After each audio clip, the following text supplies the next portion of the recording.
Hello, আসসালামু আলাইকুম। সবাই কেমন আছেন? আমরা ভালো নাই। আজকে মনে করছি এই বিষয়গুলো নিয়ে আপনাদের সাথে আসবো না, তারপরও আসতে হলো। এগুলো না বললে না।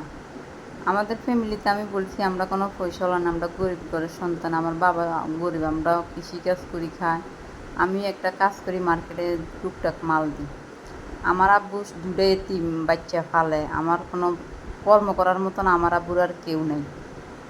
আমার বাপে অসুখকে রুগী মানে চোখে দেখে না, মাথা কাঁপে, তারপরও দোকানে বই থেকে কারো হাতে হাত ফেন নেই। এমন কেউ নেই যে আমার আব্বার কিছু দিয়ে সহযোগিতা করব। আমার বোনকে কোনো এরকম অর্থ সম্পদ নাই যে বাইরে দিব, বাপের দিব।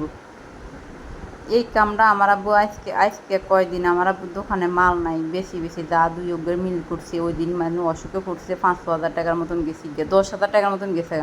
দোকানে মাল নাই, এরপরে কিছু গাছ বেচছিল, গাছ টাছ বেশি মালটা উঠে দোকানে আবার দান আছে, দান কিছু বেচছে।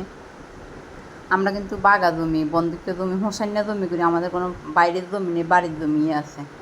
এরপর কোন কাফেরে আমার আব্বু আজকে সকালবেলা, কালকে আজকে সকালবেলা দোকানে মালগুলো নিয়ে মানে মার্কেট ডাকা দেবো, মালাই দেবো লাকসামে। তো সারটা খুলে দোকানে নিচ্ছে, চা খাইব।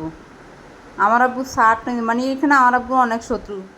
আমরা গরিব দিয়ে আমি বলছি না আপনাদেরকে, গরিবের সবাই ঘৃণা করে। আমার আব্বুর ফাঁসে কেউ দাঁড়ায় না নাই, তার কারণে জানোয়ারের বাচ্চারা এই কাম করে। এই হয়তো অনেকবার চুরি করে নিচ্ছে।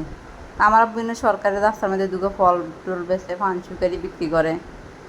এগুলো দিয়ে এতিম বাচ্চা করে নিয়ে চলে। আমার মা আছে, ছোটো বোন আছে, সবাই নিয়ে আমি যেটুকু পারি এতটুক দিই। আর আমাদের মতন দেওয়ার মতন কেউ নাই। আমার আবার প্রতি মাসে 5,000 টাকা ওষুধও হয় না। এরপর মাও অসুস্থ, বাইরেরই তো মাসে মাসে অসুস্থ হয়। মানে বাপা মারা গেছে, মাও ফালাই দিয়ে গেছে, এখন এগুলো আমাদের বাড়িতে। আজকে কোন কাফেরে আমার আব্বুর টাকা 15,000 টাকা দিকে দোয়ানের হুম দিয়ে অল্প আমার আব্বু এগুলো দিয়ে টুকটাক ফল টল হানটানা নিবেছে। এই কাফেররা সামনে এতটা যে দোয়ান খোলা, এখান থেকে কিভাবে টাকাটা নেয় এখানের মানুষ ছাড়া? আপনারা আমাকে বলুন তো, আপনারা আমাদের পাশে আমার সাপোর্ট দিয়েন, আমার পাশে থাকেন, কী করা যায় আপনারা বললেন।